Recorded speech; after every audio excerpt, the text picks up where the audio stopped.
Hi there maple fans, and in this series of videos I'll be sharing what I do throughout an entire year on a monthly basis.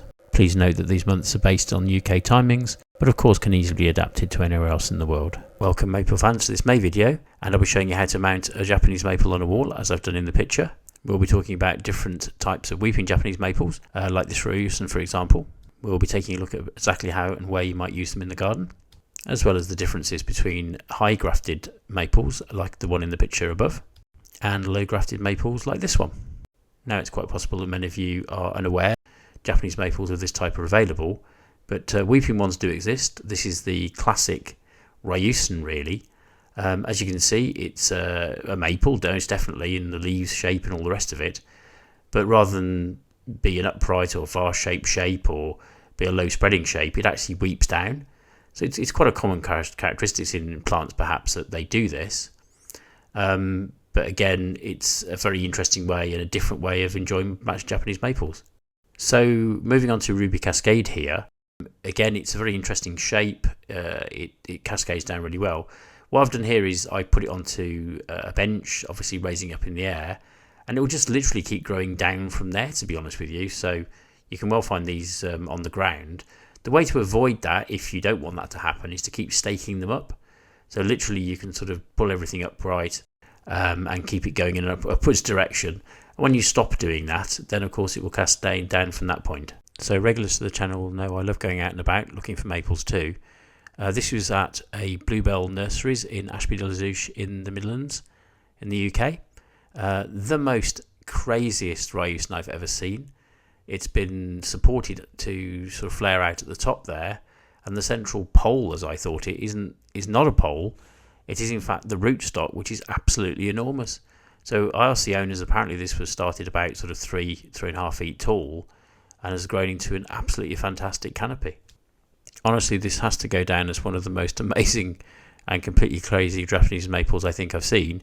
But it just does show you that with weeping Japanese maples there is kind of enormous potential. So it's actually last season, towards the end of last season, that I bought some of these black wall pots that can be wall mounted. Thought I'd have a go, why not, and try anything really.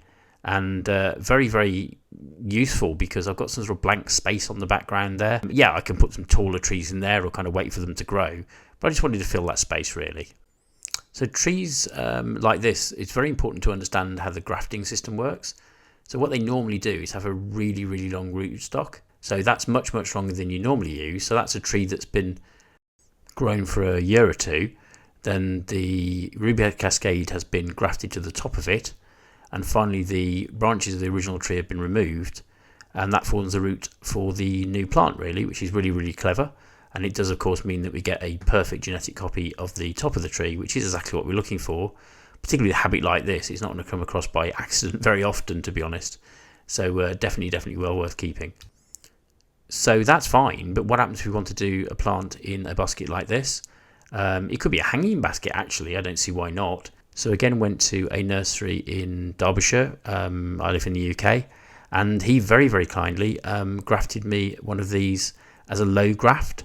So the reason it appears to be quite tall is he's had to kind of stake it up to stop it falling all over the floor really. But low grafted like this is quite difficult to come by possibly. You're not going to find any of this in garden centres. You need to go to specialist Acer people really and ask the question, and maybe they can do it for you. So it's taken me nearly a year to pick this one up, but very kindly he did it, and I think the results are pretty amazing, to be honest with you. This particular cultivar is called Dragon Master, and it's absolutely gorgeous. It's basically a sort of orange dream. That's quite popular, you may know that one, but it weeps. So same characteristics, lovely bright, tends to be orangey green to start with in the beginning part of the year in the spring, and then sort of go back to a lovely luscious green colour in the summer, followed by reds in the winter. So here we have the pot, just showing you these 3 holes in the back, and there's 3 holes there. There's also a hole at the bottom. I'm not going to use the bottom hole to attach to the wall, I don't think it's necessary. The 3 holes at the top is going to be absolutely fine, and that will act as a drainage hole for me. So there's a bit of a close-up of the 3 holes there, just lined up for you. So just a note, that's a little bit off the base though, and I don't want a pool of water to form there. So I decided to drill an extra hole for some drainage right at the bottom. So a little bit of tough going, as you can see, but without too much effort really, I managed to get through and get that extra little drainage hole right at the bottom. So the next job really was to pop the plant into the pot, and by an enormously good planning, no such luck, it's just a guess really, it worked out really well and it seems to fit in there very nicely. So that's looking really good. And just examining the tree as well, just get some basic ideas about how this is going to work. It's sort of leaning more to one side than the other, which is fabulous because obviously it's going to be in a wall, so that's kind of what we're looking for. So just snipping away at the tape there that's holding everything together, and just sort of get that better idea what the shape is and how much it's going to droop and weep and all the rest of it. So managed to get that off, that's fine, and kind of not a lot moved really, because silly me, the actual plant label, because this place, Packhouse always does a wonderful label with everything, so you can see exactly what you're buying and what some instructions and ideas there as well. But that was actually holding it together, and as you can see, as soon as that was snapped, then we can really start to see what's going on from this point really.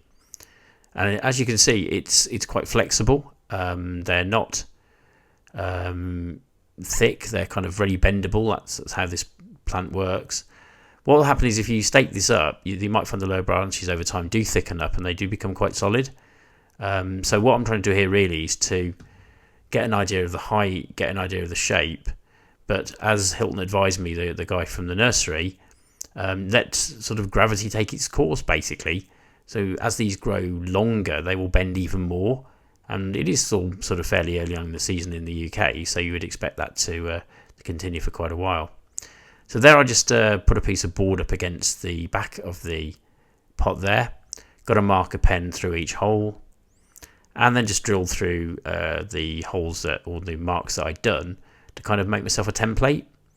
So there we have it. I put one in there to support it, just check the level against the other one I've done previously, and make sure it's level within itself, of course.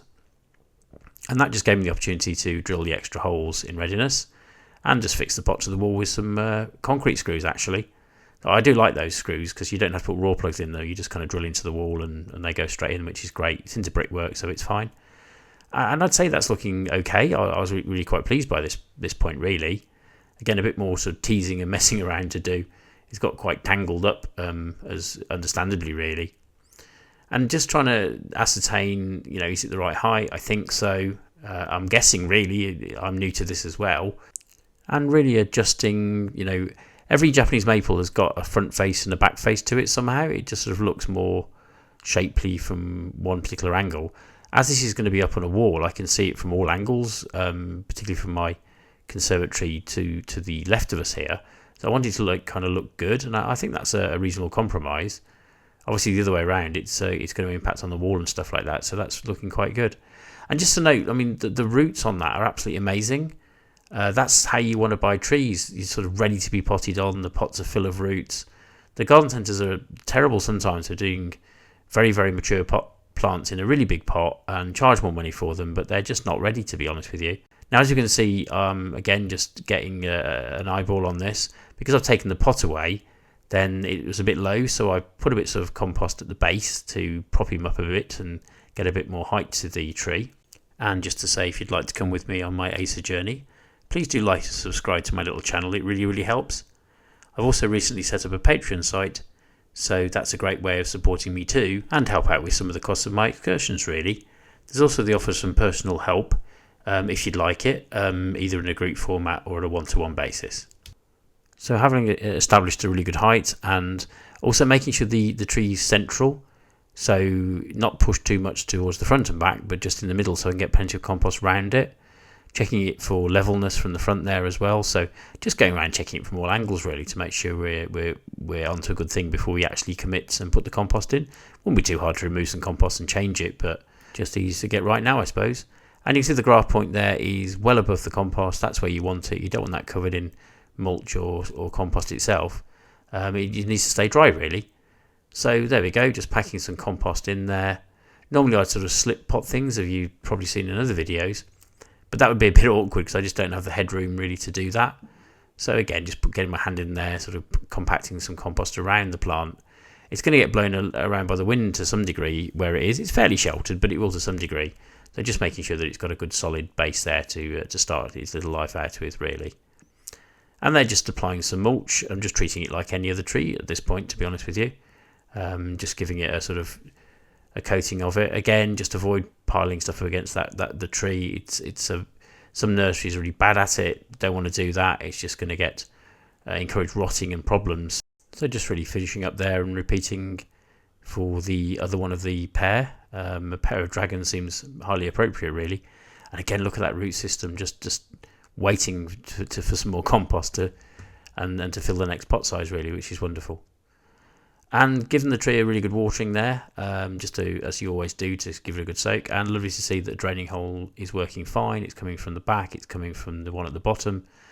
I didn't make it too big a drainage hole because I did want it to retain water a bit more perhaps than other pots. This is a bit of guesswork, but it is in a fair amount of breeze, so it might dry out that little bit quicker. And there we are, just give it a label there, and there we are, a finished article, I suppose.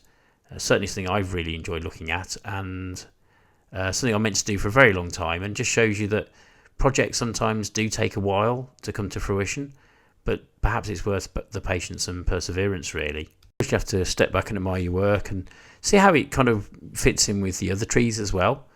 So I think because it's going to give me some nice bright yellow on the wall there, it kind of lights up that shady area.